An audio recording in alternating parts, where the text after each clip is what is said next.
하나님 말씀은 마태복음 21장 23절로 32절 말씀입니다. 예수께서 성전에 들어가 가르치실새 대제사장들과 백성의 장로들이 나와 이르되 내가 무슨 권위로 이런 일을 하느냐 또 누가 이 권위를 주었느냐.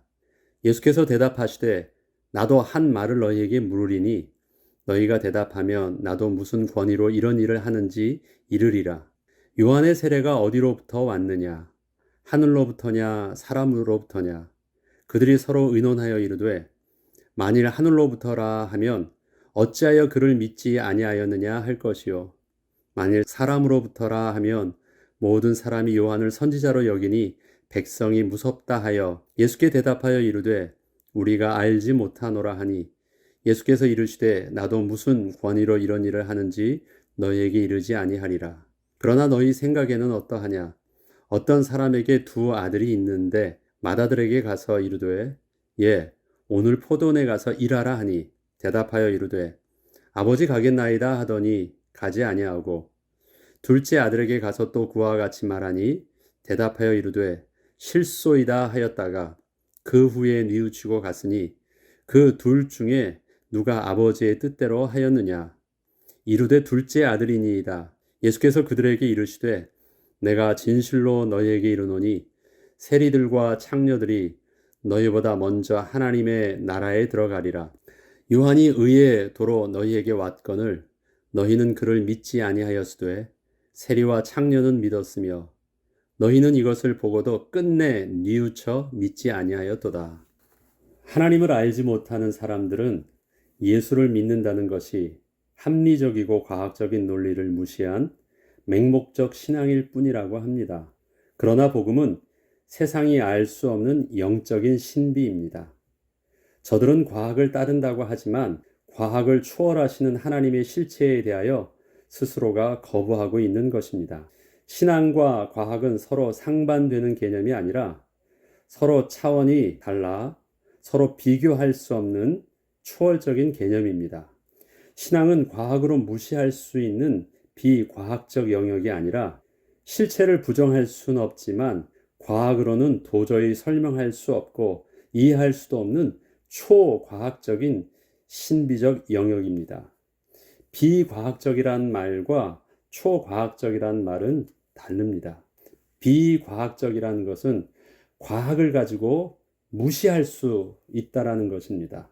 그런데 초과학적이라는 것은 과학을 가지고 그 수준을 논할 수 없다라는 것입니다. 그런데 사람들은 비과학적인 생각을 신앙에다 대입을 해요. 영적인 것을 대입해서 무시하려고 합니다. 유대 지도자들의 딜레마는 눈앞에 사실적으로 보여지는 예수님의 능력과 실제로 자신들에게 느껴지는 예수의 영적 권위를 스스로 거부해야만 하는 상황 속에 있던 것입니다. 저들에게 예수는 무조건 하나님의 아들이 아니어야 했습니다. 보이긴 해도 느껴지긴 해도 그것과 상관없이 스스로 거부하려고 몸부림치는 거예요. 성경에서 고발하고 있는 죄는 인간이 하나님께 대하여 스스로 거부하고 있는 전인격적인 의지의 표현입니다. 어떠한 실수나 무지에 의해서 범하고 있는 우발적인 잘못이 아닙니다. 지금 예수님을 향한 유대 지도자들의 언행들은 모든 증거들이 예수님께서 하나님의 아들이심을 보여주고 있음에도 불구하고 그 마음에 하나님 두기를 싫어하는 죄의 본성 때문에 예수님과 적대적 입장에 있는 것입니다. 유대 지도자들은 갑작스러운 예수님의 출현으로 심각하게 자신들의 권위에 위협을 느끼기 시작했습니다. 백성들이 예수님을 그들의 지도자처럼 따르려는 것이 느껴지기 시작했기 때문입니다.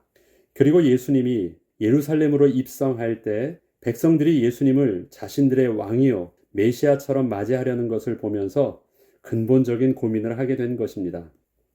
저들에게 예수님은 제거되어야 할 제1순위가 되어버린 것입니다. 권위 문제를 내세우면서 예수님을 대적하려 했던 유대 지도자들의 의도는 예수님이 행하시는 능력은 부인할 수 없으니 그 자격 여부를 따져서 불법한 자, 즉 하나님의 법을 어긴 죄인으로 내몰려는 의도를 가지고 있었습니다. 예수님을 하나님이 주신 권위는 없으면서 하나님의 권위를 사칭하고 있다는 쪽으로 몰아가고 싶었습니다. 능력은 보여줄 수 있어도 자격이 안 되면 가짜이기 때문입니다. 마치 의사 면허증이 없이 의료 행위를 하면 불법인 것처럼 말입니다. 권위 문제를 통해서 자격 여부를 따지려는 유대 지도자들에게 예수님은 세례 요한에 대한 저들의 태도를 드러내시면서 저들의 자신과 세례 요한을 대하는 이중적인 태도를 꼬집었습니다. 사실 따지고 보면 세례 요한도 사람들이 그를 하나님이 보내신 선지자로 여기면서 그에게로 몰려들어 그의 말씀을 하나님의 음성으로 듣고 회개하며 세례도 받고 있었지만 예수님께 물었던 것 같은 질문으로 또 그 자격 요건을 따지고 들면 세례 요한도 유대 지도자들이 말하고 있던 그 권위에 대한 율법적 근거는 없었습니다. 그런데 만약에 세례 요한을 하나님이 보내신 선지자로 인정할 수 없다고 말한다면 세례 요한을 따르던 수많은 사람들에 의해서 자신들의 위치가 어려워질 수 있었기 때문에 감히 뭐라고 말할 수 없었습니다. 그렇지만 저들은 세례 요한에 대해서는 자신들의 위치를 크게 위협하고 있지는 않았기에 그저 애써 모른 척 했었습니다. 침묵은 긍정도 부정도 아닌 중간의 입장을 취하는 것이었기에 속마음으로는 아니라 말하고 싶었지만 사람들이 무서워서 그냥 중간에서 눈치를 보고 있던 것입니다. 이러한 저들의 속마음을 잘 알고 있던 예수님은 자신과 세례 요한을 대하는 저들의 이중적인 태도를 드러내셔서 저들이 예수님을 다른 악한 의도로 시비를 걸지 못하도록 하셨습니다. 그리고 저들에게 두 아들의 비유를 통해서 누가 진짜 권위자인가를 관심 가지기 전에 누가 하나님 나라의 진짜 맏아들인가 또 상속자인가에 대한 관심에 더 초점을 두어야 함을 말씀해 주셨습니다. 그래서 오늘 두 아들의 이야기의 그 비유를 말씀하신 것입니다. 28절로 31절의 그 내용을 제가 간단히 풀어서 설명해 보겠습니다. 어떤 아버지에게 두 아들이 있었습니다. 하루는 아버지가 두 아들에게 각각 따로 만나서 포도원에 가서 일을 하라고 시켰습니다.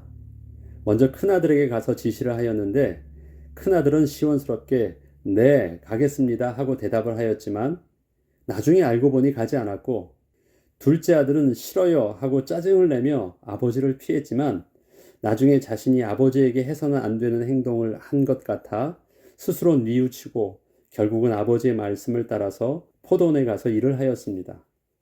이 두 아들의 태도에 대하여 누가 아버지의 뜻대로 하였느냐는 예수님의 질문에 예수님께 권위의 문제를 가지고 시비를 걸었던 유대 지도자들도 당연히 둘째 아들이라고 답하였습니다.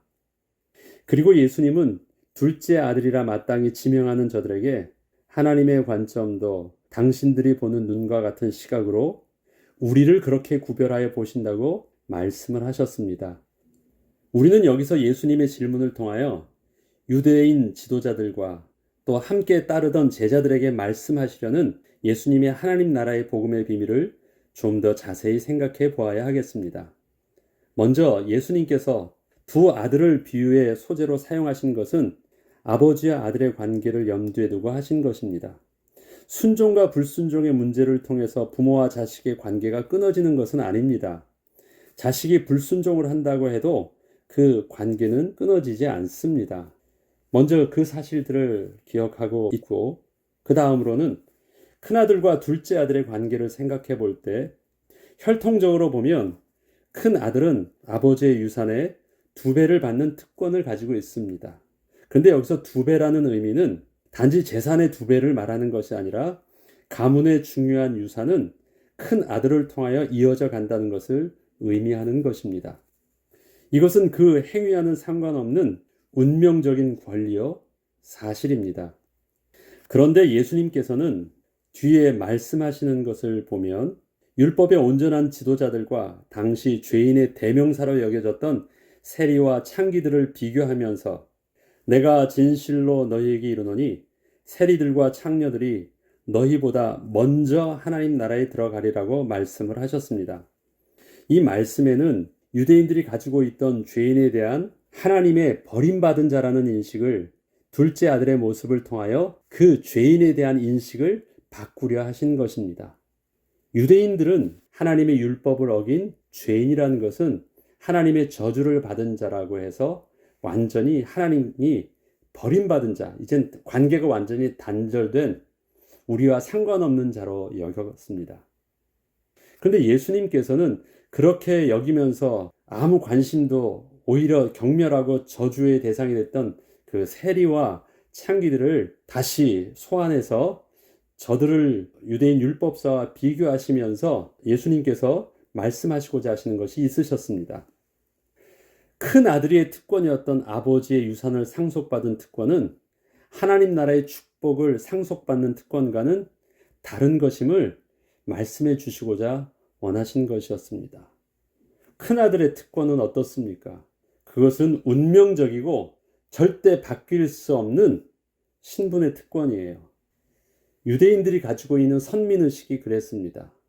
특별히 유대인 중에서도 그 앞에 하나님께서 세워주셨다는 대제사장과 율법사의 특권은 그렇게 복을 받을 수밖에 없는 운명적인 특권이라 스스로 생각하고 있었습니다. 저들이 이 특권이 바뀐다고요? 뺏긴다고요? 그런 것은 생각할 수도 없었습니다. 저들에게 지금 이 말씀을 하시는 것입니다. 너희보다 먼저 하나님 나라에 들어가리라는, 여기서 말씀하시는 먼저 하나님 나라에 들어가리라 해서 이 먼저는 앞서서 들어간다고 하십니다. 저들은 못 들어가고 너희만 들어간다라고 표현하지 않고요. 먼저 하나님 나라에 들어가리라. 이것을 영어적 표현은 뭐냐면 ahead 아니면 before 해서 앞서서 들어간다고 해서 이 순서가, 위치가 바뀌는 것이에요. 하나는 들어가고 하나는 못 들어간다고 하지 않고 너희보다 앞에 서서 들어간다고 표현하신 것입니다. 이것은 맏아들의 특권이 바뀐다고 말씀하시는 것입니다. 누가 앞에 서요? 순서로 보면 맏아들이 앞에 서는 거거든요. 그런데 그것이 바뀐대요. 그러면 이 말은 무엇입니까? 누구에게 누구와 누구가 바뀐다는 것입니까? 바로 앞서 비유로 든 둘째 아들과 같이 처음에는 하나님의 말씀을 거부하여 죄인이라 여겨졌어도 후에 회개하여 돌아서서 다시 하나님의 말씀에 순종하는 자에게 하나님 나라의 주인공으로, 또 하나님 나라의 맏아들로 세워주시겠다고 말씀하신 것입니다. 그리고 예수님께서는 세리와 창기의 회개하는 모습 속에서 요한이 의의 도로 너희에게 왔거늘 너희는 그를 믿지 아니하였으되 세리와 창녀는 믿었으며 너희는 이것을 보고도 끝내 뉘우쳐 믿지 아니하였도다 말씀하시며, 유대 지도자들이 하나님의 권위에 거부하고 있는 근본적인 죄를 지적하여 주셨습니다. 제가 서론에서 말씀드렸듯이 저들이 봤기 때문에 사실을 인정할 수밖에 없는 사실들을 보았고, 그 다음에 그 권위의 가르침 속에서 인정할 수 없는 그 권위를 느꼈음에도 불구하고 인정하지 않으려고 한 것이에요. 권위를 순종하지 않으려고 한 것이에요. 이것이 바로 요한이 의의 도로 너에게 왔거늘 너희는 그를 믿지 아니하였다라는 실수도 무지도 아닌 전인격적인 거부, 바로 하나님이 말씀하시는 그 죄를 말하고 있습니다. 분명히 유대 지도자들이 하나님의 권위에 거부하고 있는 근본적인 죄를 지적하여 주셨습니다. 저들은 지금 예수님이 직접적으로 표현을 하진 않으셨지만 큰 아들과 둘째 아들의 위치가 바뀌는 문제가 아니라 사실 너희는 아버지를 아버지로 알지 못하는 것을 보면, 또 아버지의 권위를 인정하지 않는 것을 보면 아들이 아닐 수 있다는 심각한 문제를 은연중에 비춰주신 것입니다. 예수님께서 저들을 그냥 아니라고 말한다면 그거는 얼마나 거부하고 얼마나 공격적으로 예수님과 적대적인 관계가 되겠습니까? 근데 저들에게 비유로 은연중 돌려 말씀하시면서 그래도 너희가 회개한다면 기회가 있겠지만 사실은 그 죄의 속성상 회개할 수 없는, 근본적으로 하나님을 인정하지 않는 너희 죄의 문제로부터 심각한 문제가 있다는 것을 같이 말씀해 주신 것입니다. 율법을 지킨다고 하면서도 그 형식에만 사로잡혀 있어서 결국은 하나님의 뜻을 따르지 않고 하나님이 보내신 아들을 거부하고 있는 유대 지도자들과 하나님의 말씀대로 살지 못해서 죄인된 모습으로 하나님께 나왔지만 마침내 회개하고 은혜를 구하고 있는 세리와 창기들 중 누가 더 하나님을 사랑하고 하나님의 뜻에 따르고 있는 것일까요? 누가 진짜 하나님의 백성일까요? 하나님을 사랑하면 달라지는 것이 있습니다. 형식적인 행동보다 어떻게 하면 하나님과 좀 더 가까워질 수 있을까를 집중하게 되는 것입니다. 그리고 하나님의 백성에게는 하나님을 향한 담대함이 있습니다. 하나님이 어딨어 하면서 하룻강아지 범무서운 줄 모르는 그런 어리석은 담대함이 아니라 하나님의 인격과 하나님의 사랑과 하나님과 나와의 관계를 알기 때문에 당당히 나아갈 수 있는, 그 앞에 설 수 있는 담대함입니다. 그것은 자녀가 부모를 신뢰하는 그 믿음입니다. 아무리 잘못을 했어도 결코 그 관계를 끊을 수 없는 부모의 사랑을 알고 있기에 다시 부모님 앞에 나아갈 용기를 얻을 수 있는 것입니다. 제가 여러분께 계속 말씀드리지만 빛의 자녀는 빛에 있을 때 그 빛으로 그 얼굴을 향하는 속성을 가지고 있습니다. 어둠의 자녀는 빛이 비쳤을 때 그 빛을 숨어서 어둠 쪽으로, 구석으로 도망가는 경향이 있습니다. 빛의 자녀는 죄를 안 짓고 어둠의 자녀는 죄를 지었다라가 아닙니다.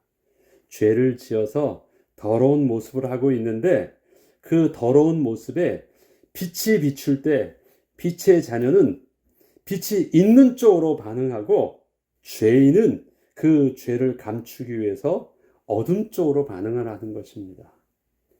그것이 바로 빛의 자녀의 속성입니다.